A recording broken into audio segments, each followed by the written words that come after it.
In a cosmos woven by cold logic and calculated reason, where civilizations built empires on the cornerstone of efficiency and control, a question echoes through the vast stellar expanses: what happens when perfect order encounters uncontrollable chaos? Have you ever imagined yourself in a universe where every action is a solved equation, every feeling a data point to be processed? What if, in this scenario of pure mathematical perfection, a single species dared to live by passion, by humor, by sadness, and by the purest, most irrational, and glorious of emotions, humanity? Prepare for a journey that will challenge everything the cosmos knew about itself. We will discover how the most powerful of armadas could not contain what a simple smile, a sincere tear, or an explosion of laughter could unleash. Join us, like this video, share it with your friends, leave your comment on what you think makes humans so unique, and, of course, subscribe to the channel for more epic explorations of the future and the unknown. The universe was not a place of unfathomable mysteries for the Galactic Alliance.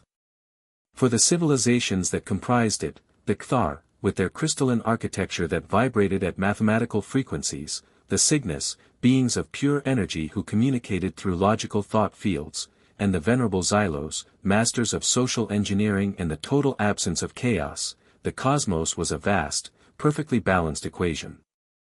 Every star in its course, every planet in its orbit, every species in its development followed predictable patterns, governed by unshakable reason. Emotion, in its raw and unpredictable form, was an almost alien concept to them. Not that they were devoid of reactions, they had satisfaction algorithms for efficiencies achieved, and discontent protocols for systemic failures. But spontaneous joy, purposeless anger, the overwhelming boredom that led to acts of pure creative madness, this was incomprehensible. The Alliance operated under a code of conduct that prioritized stability and order above all else. Conflicts were resolved through cost-benefit logic, and decisions were made after exhaustive analysis of all variables, with any emotional factor diligently filtered out. The Galactic Council, a body of beings of impeccable logic and millennia of experience, was the pinnacle of this order. Led by the Xylos primary matrix, they were the guardians of a peace that had extended for eons, a peace built on predictability and the absence of irrational disturbances. Their cities floated in gravitational harmonies, their societies functioned with the precision of a quantum clock, and their lives were a symphony of data and efficiency. They had classified and catalogued billions of species, from the simplest unicellular life forms to sentient gas giants. For each, there was a behavioral pattern, an interaction algorithm. But at some point, in some corner of a distant galaxy's spiral arm, a blue and green planet spun, home to an anomaly. A species that refused to be categorized, to be understood by their models. They were known as humans.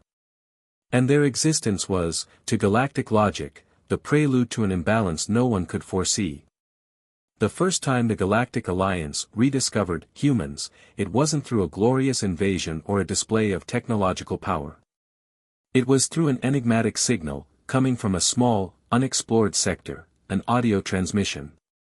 The Cygnus, beings of pure energy accustomed to logical and telepathic thought fields, were the first to intercept it. What did they expect? Perhaps a complex code, a mathematical greeting, or even a warning of hostility. What they received was a cacophony of irregular frequencies, disordered melodies, and, most incomprehensibly of all, something they identified as laughter. To the Cygnus, human laughter was a perplexing phenomenon. Their universal translators crashed. Why would a being emit such erratic sounds in response to seemingly trivial stimuli? One of the first analyses recorded a human laughing hysterically after tripping and dropping an object. The Cygnus report classified the event as self-flagellation by random incompetence, followed by incomprehensible sound emission. There was no logic. There was no efficiency. There was just joy in the face of an accident.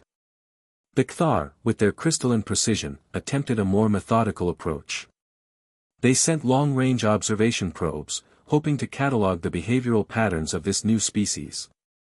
What they saw was a spectacle of pure unpredictability. They observed humans in mating rituals that involved flowers and the exchange of promises instead of mere efficient genetic transfers. They saw them cry in moments of loss, a release of saline fluids that served no obvious biological function. And boredom. Oh, human boredom. A Kthar report detailed the observation of a group of humans, confined to a restricted environment, who, instead of optimizing their resources or seeking knowledge, began rearranging small objects in aesthetically pleasing ways, with no apparent function. They called it art. For the Kthar, who saw all form as function, it was an energetic waste, a logical aberration. Why spend time and resources on something that did not increase efficiency or survival? But it was with the venerable Xylos, the masters of social engineering, that the true incomprehension deepened. They tried to integrate humanity into their perfect social models. They observed their family structures, their complex interactions, and, above all, the concept of unconditional love. How could a being dedicate resources and energy to another without a clear reciprocal advantage or a direct benefit to the collective? They saw human parents dedicate their lives to children who did not yet contribute to society. They saw humans sacrifice themselves for strangers. The Xylos primary matrix, a collective intellect of billions of minds, attempted to assimilate this data, but the result was always the same: systemic errors, paradoxes, and anomalies. Humans were, to them, emotionally volatile entities, unpredictable beings whose behavior was dictated by illogical internal impulses.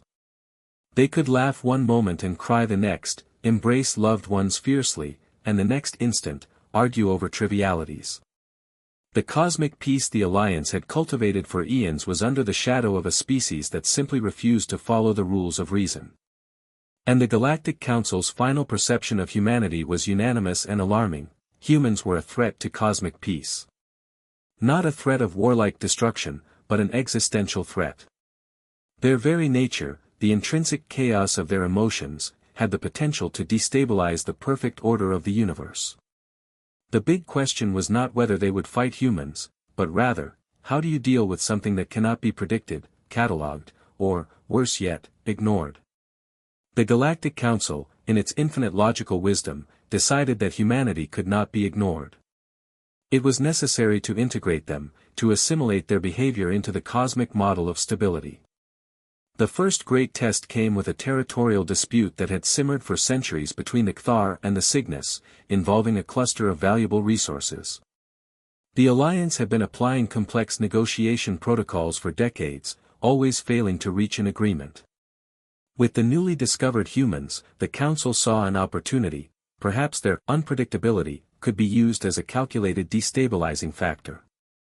A human delegation was invited to mediate, overseen by a Xylos team, who monitored every physiological and behavioral parameter of the human mediators. The meeting began as expected, the Kthar presenting arguments based on more efficient mineral extraction, the Cygnus countering with energy route optimization. All within logic. Then, a human mediator, Dr. Ava Sharma, observed the holograms and, instead of focusing on production graphs, asked, "But, what about the beauty of that nebula? Did no one think about preserving the view?" The negotiation room was dominated by stunned silence. Was beauty a factor to be considered? There was no metric for that. The Xylos recorded a peak of logical confusion in all alien members. Dr. Sharma, unfazed, continued, "Imagine an observation station there. A place where Kthar and Cygnus could, together, admire the wonder of the universe. Productivity is important, of course, but the soul needs nourishment too, doesn't it?" This idea of nourishment for the soul was the first major diplomatic disaster. The Kthar tried to calculate the ROI, return on investment, of a scenic view, while the Cygnus tried to understand the soul as an energetic concept. The negotiation imploded. Dr. Sharma, frustrated by the incomprehension, slammed her hand on the table, a gesture the Xylos classified as emission of nonverbal aggressive noise, and declared, "You're so busy thinking about numbers that you've forgotten what matters. It's not just about who gets more, but about how everyone can live in peace." The room exploded into a debate that, for the aliens, was pure emotional cacophony. The territorial dispute was not resolved, but the Xylos primary matrix added a new risk category for humans: uncontrollable passionate irritation. Another incident occurred at a Cygnus research outpost, where a containment module failed, releasing a volatile quantum entity. Cygnus protocols were clear: evacuation and remote containment to prevent any instability. But there was a small colony of non-sentient biological beings in the entity's escape path. For the Cygnus, the loss was statistically acceptable. However, a team of human engineers who were assisting at the station refused to evacuate. "We can't leave them. They have families," shouted a human engineer, whom the Cygnus identified as Javi Rodriguez. The lives of non-sentient creatures held no weight in their calculations. "But they feel." Javi continued, his face contorted in what the Cygnus registered as expression of empathetic pain. While the Cygnus logical alarms demanded immediate withdrawal, Javi and his team, moved by irrational compassion, rushed to try and relocate the creatures. In a desperate act, and with an improvisation born of emotional urgency, they used maintenance tools to create a temporary force field, saving the beings. The quantum entity was eventually contained, but the evacuation protocol was violated, and the risk calculation was thrown out the window by an emotion the Cygnus could not process: reckless altruism. The Galactic Council's frustration grew with each incident. The Xylos primary matrix issued an internal communiqué: humanity represents a paradigmatic challenge. Their behavioral patterns are chaotic, unpredictable, and, on several occasions, contrary to the logic of survival and efficiency. Their acts of love, anger, or compassion frequently destabilize our algorithms. The Alliance cannot allow raw emotion to govern cosmic order. It was clear that humans could not be simply integrated. They needed to be managed. And the Council, in its quest for order, was about to embark on the most audacious and, unbeknownst to them, hilarious of missions: to tame the human heart. Alarmed by the growing instability that humanity represented, not out of malice, but by its very nature, the Galactic Council convened an emergency summit. The conclusion was unanimous: the solution was not elimination, for humans, in their moments of coherence, demonstrated intriguing ingenuity. The solution was regulation. Thus was born the Human Emotional Containment Protocol, an ambitious plan to guide humanity back onto the tracks of reason. The first initiative was the creation of emotional harmonization centers. Imagine vast floating structures, designed by the Cygnus, where humans would be exposed to energy fields that would smooth their brainwaves, inducing a state of pure logic and calm. The Cthar, in turn, created optimized stimulus environments, where every variable, temperature, light, nutrition, would be perfectly controlled to avoid any emotional triggers. The result? Disastrous, to say the least. In the harmonization centers, the first human volunteers, some curious, others induced by promises of total relaxation, experienced a sense of boredom so overwhelming that it became unbearable. One of the Xylos reports detailed the case of a human who, after 72 cycles of harmonization, managed to create a small juggling game with the center's energy regulators, before, in a fit of creative frustration, rearranging the chairs into an indecipherable message for the aliens. The calm fields did not suppress emotions, they concentrated them until they exploded. In the Cthar's optimized stimulus environments, the plan backfired in another way. The perfection and absence of any imperfection or surprise caused deep apathy. Humans, deprived of challenges and life's randomness, entered a state of creative lethargy. A report noted that, instead of becoming more logical, they became masters at taking naps in unusual positions, subverting ergonomic furniture into makeshift pillows. The lack of anything to complain about left them without purpose, a perplexed Cthar observed. The Alliance then attempted direct communication. The Xylos developed a logical argumentation algorithm designed to confront and dissipate irrational emotions. When a human expressed anger, the algorithm presented a series of facts and statistics that proved the ineffectiveness of anger as a problem-solving tool. The theory was that reason would prevail. In practice, the human response was a mixture of laughter, exasperation, or, in more notorious cases, an exponential increase in the anger itself. "Are you telling me I shouldn't feel this way? Who are you to tell me what to feel?" was a common response that crashed the Xylos systems. Emotion was not a bug to be fixed, but an irreducible feature. There was also the interspecies shared logic therapy. Highly logical aliens spent time with humans, hoping that the contagion of reason would spread. Instead, the opposite occurred. Members of species that previously guided themselves only by data began to develop peculiarities. A Cygnus, after weeks of therapy, was caught trying to imitate human laughter, producing a vibratory sound that resembled a sputtering engine. A Cthar developed a strange obsession with collecting pretty stones, with no mineral value, just for the feel to the touch. Humans were not being regulated, they were, inadvertently, infecting the galaxy with their strange humanity. The Galactic Council found itself at a stalemate. Every protocol, every containment attempt, resulted not in order, but in a more complex and fascinating chaos.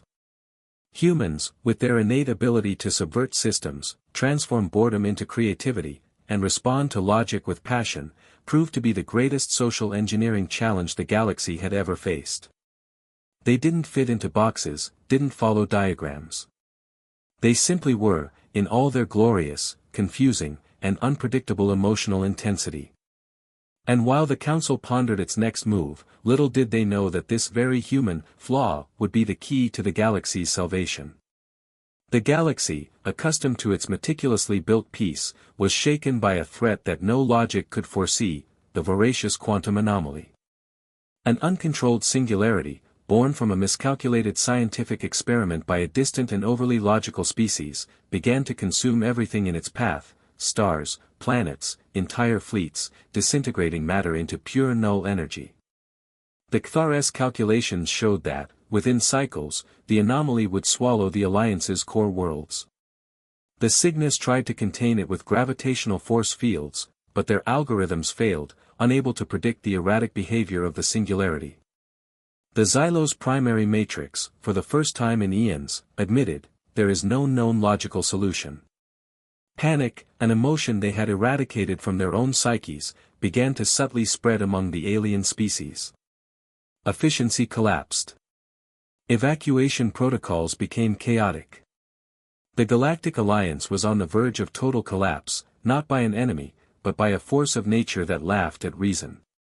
It was then that a group of human engineers, the same ones who had failed in the emotional containment therapies of Chapter 4, presented themselves to the Galactic Council. They had no precise calculations, no infallible algorithms. They had an idea. An idea born from the boredom of being trapped in optimized environments, from the frustration of being misunderstood, and from the pure, stubborn hope that only humans could feel. "We need to annoy the anomaly," proposed Dr. Ava Sharma, the same mediator from the diplomatic disaster. The Council looked at her with the alien equivalent of utter disbelief. Annoy? There's no data to suggest a quantum singularity reacts to emotional stimuli. It's not directly about emotion, interjected Javier Rodriguez, the engineer who had saved the non-sentient creatures. It's about unpredictability. It feeds on patterns. We'll give it something that has no pattern at all. The idea was absurd. It consisted of bombarding the anomaly with a chaotic explosion of non-logical, non-sequential data, randomly generated by human minds. Sounds without melody, images without form, codes without function, the perfect opposite of the order the anomaly consumed. The aliens' logic screamed insanity. But with nothing left to lose, the Council, in an act of purely illogical desperation, conceded.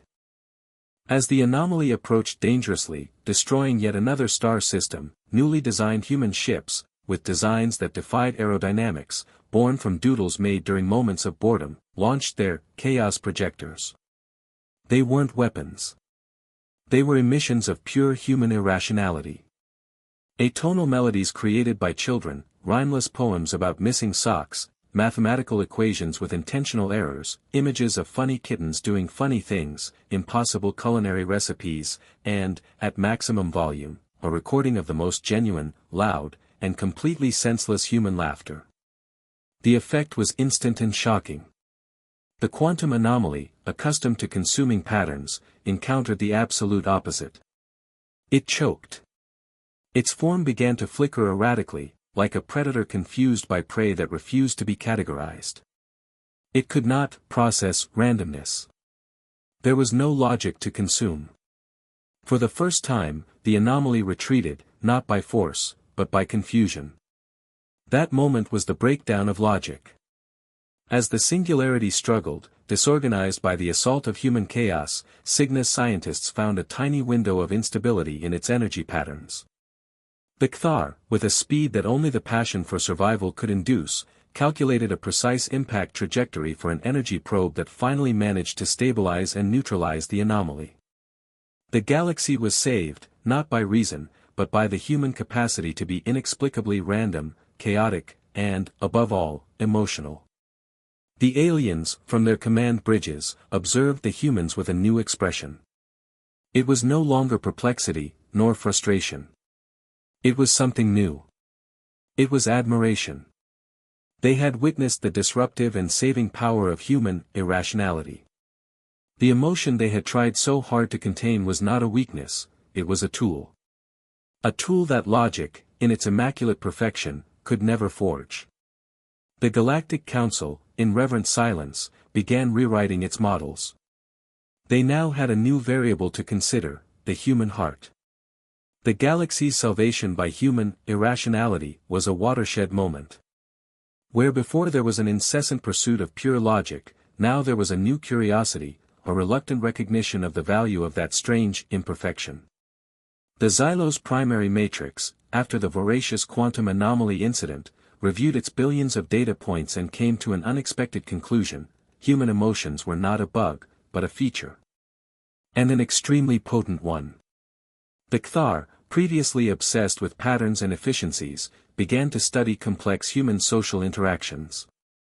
They saw how empathy resolved conflicts that centuries of logical negotiations couldn't even scratch. A diplomatic deadlock with the Vorlons, a species known for their inflexibility, was broken not by a complex treaty, but when a human ambassador, a young woman named Alara, felt the pain of their ancient lost honor and offered a genuine gesture of recognition that logic would never have considered. The Vorlons, accustomed to cold proposals, were disarmed by simple, pure human understanding. The Cygnus, beings of energy and thought, discovered that human passion was an incomparable engine for innovation. Their research, previously driven by an tireless quest for information, became infused with the curiosity and enthusiasm that humans brought. They witnessed human scientists, driven by an almost childlike obsession to unravel mysteries, make breakthroughs in fields that Cygnus logic had declared unfeasible. That impulse of "I need to know," without an immediate practical benefit, was something they were only beginning to understand, and which was already redefining the limits of galactic science. The Galactic Council, in an unprecedented move, abandoned the emotional containment protocol and replaced it with the Human Emotional Understanding and Integration Program.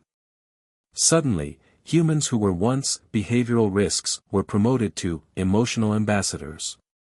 Dr. Eva Sharma and Javier Rodriguez, once seen as sources of chaos, became key figures. They established the first interspecies therapy centers, where aliens could learn about the vast spectrum of feelings. Previously unimaginable scenes began to become common.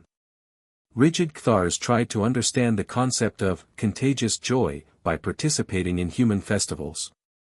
Cygnus, through holographic avatars, tried to decipher the complexity of melancholic sadness and the paradox of finding beauty in it. The Xylos, with their primary matrix now reprogrammed to include the emotional variable, began incorporating elements of intuition and feeling into their governance algorithms, which, to everyone's surprise, made them more robust and adaptable. Human philosophy of feeling began to spread. The idea that not only reason, but also lived experience, laughter, tears, fear, and hope, shaped reality in a unique and powerful way. The once uniform and logical galaxy began to gain colors, nuances, and, ironically, a new and deeper coherence. Humans, with their ability to love the irrational and find meaning in chaos, proved that true perfection lay not in the absence of flaws, but in the ability to embrace all facets of existence. The galaxy was changing, and it was all thanks to the most chaotic and wonderful of species. The galaxy, once so predictable in its logical perfection, was now a pulsing, vibrant organism. The voracious quantum anomaly had been contained, but the true catalyst for change had not been a weapon, but the human heart. The consequences of the revelation of emotions as a superpower spread like a cosmic wave, reshaping every aspect of intergalactic life. The Galactic Council, which once sought emotional suppression, was reinvented. Sessions now included breaks for empathetic reflection, and decisions were weighed not only by data, but by an analysis of the emotional impact on the species involved. The Xylos, once impassive, began to incorporate the human factor into their social models, discovering that societies with greater emotional freedom were, paradoxically, more resilient and creative. Their reports began to include terms like subjective satisfaction and emotional well-being, concepts unthinkable a cycle before. The Cygnus, with their scientific curiosity renewed by human passion, delved into the exploration of celestial phenomena previously ignored for lack of logical relevance.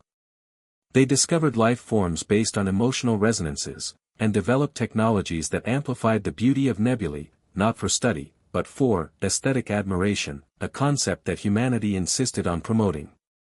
Art, once a human curiosity, became a universal language, with Cygnus light and sound performances inspired by human ballets, and Cthar sculptures expressing melancholy through their geometries.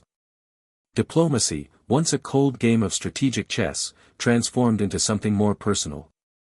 Human ambassadors, like Dr. Eva Sharma and Javier Rodriguez, were now sought after consultants in conflicts, not for their logical argumentation skills, but for their ability to feel, to connect, to find common ground through empathy.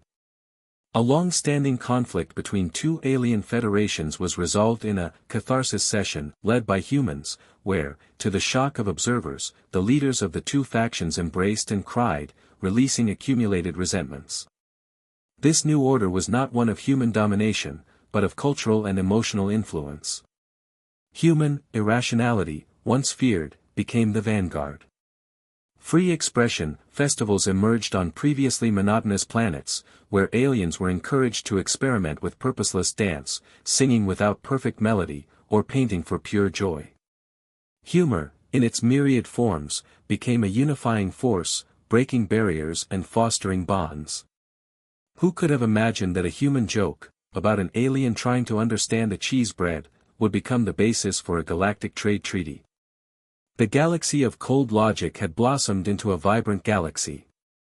The monochromatic lights of Cygnus cities now pulsed with vibrant colors, reflecting the moods of their inhabitants. Cthar architectures incorporated organic curves, made to please the eye. And the Xylos, in their vast collective intelligences, reserved daily periods for what they called contemplative meditation of human randomness, where they simply observed and absorbed the beauty of the unpredictable. Humanity, with its complete emotional baggage, not only survived in a universe that did not understand it, but flourished. It did not adapt to the galaxy, it molded the galaxy in its own image. An image of passion, of vulnerability, of resilience, and, above all, of an unshakable capacity to feel. The cosmos had learned that true strength lies not only in impeccable reason, but in the glorious and chaotic dance of emotions.